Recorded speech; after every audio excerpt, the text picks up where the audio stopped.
শুভ সকাল বন্ধুরা, চা নিয়ে বসে পড়েছি। অনেক দিন পর শুভ সকাল কথাটা বললাম। এখন তো এই গরমের জন্য একদমই ভিডিও করা হয় না। যাই হোক, কদিন ধরে তো ওয়েদার ভীষণ, মানে কাল থেকে ওয়েদারটা ভীষণ ভালো। দেখুন এখনও মেঘলা হয়ে আছে।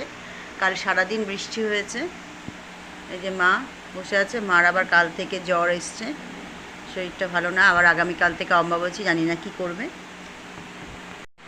যাই হোক বন্ধুরা, কালকে খুব ভালো ঘুমিয়েছি, বহুদিন পর খুব শান্তিতে ঘুমিয়েছি, কারণ ওয়েদারটা দারুণ ছিল।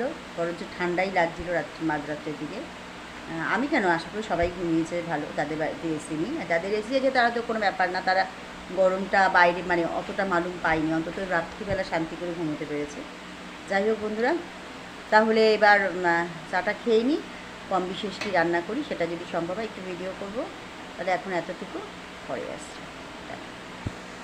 এই যে বন্ধুরা, এখানে উচ্ছে, আলু, কুমড়ো আর কলমি শাকের ডাঁটা দিয়ে বড়ি দিয়ে একটা সর্ষে পোস্ত বাটা দিয়ে চচ্চড়ি করছি। আর এখানে করছি আমি পটল আলুর তরকারি। এটা আমি এখানে অল্প, খুব সামান্য জিরে, খুব সামান্য একটু রাঁধুনি আর গোটা ধনে, আর একটু নিয়ে নিয়েছি সাদা তিল, আদা আর কাঁচা লঙ্কা।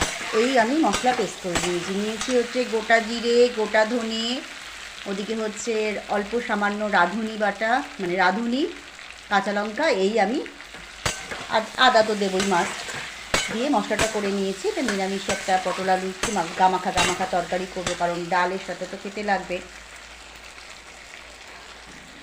যাই হোক, এই দুটো আমার হয়ে এসছে। এটা হয়ে গেলে থোরবটিটা করব, তারপরে আজকের মতো রান্না আমার সমাপ্ত হবে। মানে আজকের মতো বলা ভুল, এবেলার মতো। এখানে কিন্তু আমি বন্ধুরা লঙ্কার গুঁড়ো এক ফোঁটাও দিইনি, পরিমাণ মতো নুন হলুদ দিয়েছি। এখানে আমি কাঁচা লঙ্কা বাটা দিয়েছিলাম, তাতে মোটামুটি যথেষ্ট রং হয়েছে। এখানে আমার লঙ্কার গুঁড়ো দেওয়ার কোনো দরকার নেই। আজকের এই যে দেখুন সাদা ভাত, এই যে বাথরুমে আছে। এখানে আছে উচ্ছে দিয়ে, আলু দিয়ে, কুমড়ো দিয়ে, বড়ি দিয়ে, সর্ষে পোস্ত বাটা দিয়ে একটা মানে চচ্চড়ি টাইপের। এখানে থোরবটি আছে, এখানে পটল আলু রসা আছে। এই হচ্ছে আজকে দুপুরে রান্না।